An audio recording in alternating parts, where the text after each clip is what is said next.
Kitab Keluaran. Keluaran pasal 1. Orang Israel ditindas di Mesir. Inilah nama para anak Israel yang datang ke Mesir bersama-sama dengan Yakub. Mereka datang dengan keluarganya masing-masing.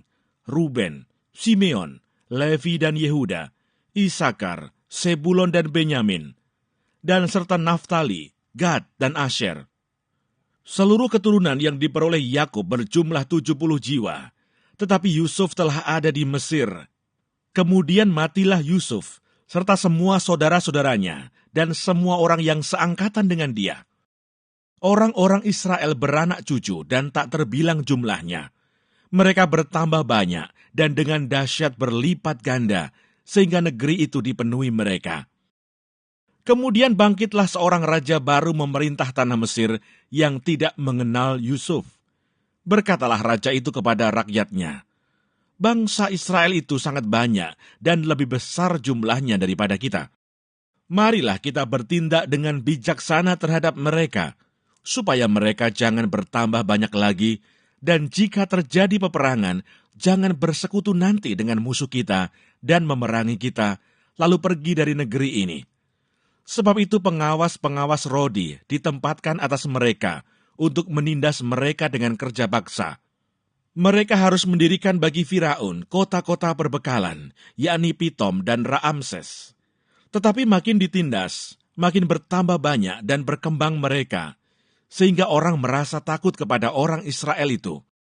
Lalu dengan kejam orang Mesir memaksa orang Israel bekerja dan memahitkan hidup mereka dengan pekerjaan yang berat, yaitu mengerjakan tanah liat dan batu bata, dan berbagai-bagai pekerjaan di padang. Ya, segala pekerjaan yang dengan kejam dipaksakan orang Mesir kepada mereka itu. Raja Mesir juga memerintahkan kepada bidan-bidan yang menolong perempuan Ibrani, seorang bernama Sifra dan yang lain bernama Puah. Katanya, "Apabila kamu menolong perempuan Ibrani pada waktu bersalin, kamu harus memperhatikan waktu anak itu lahir. Jika anak laki-laki, kamu harus membunuhnya. Tetapi jika anak perempuan, bolehlah ia hidup." Tetapi bidan-bidan itu takut akan Allah dan tidak melakukan seperti yang dikatakan Raja Mesir kepada mereka, dan membiarkan bayi-bayi itu hidup. Lalu Raja Mesir memanggil bidan-bidan itu dan bertanya kepada mereka, "Mengapakah kamu berbuat demikian, membiarkan hidup bayi-bayi itu?" Jawab bidan-bidan itu kepada Firaun, "Sebab perempuan Ibrani tidak sama dengan perempuan Mesir, melainkan mereka kuat. Sebelum bidan datang, mereka telah bersalin." Maka Allah berbuat baik kepada bidan-bidan itu. Bertambah banyaklah bangsa itu dan sangat berlipat ganda.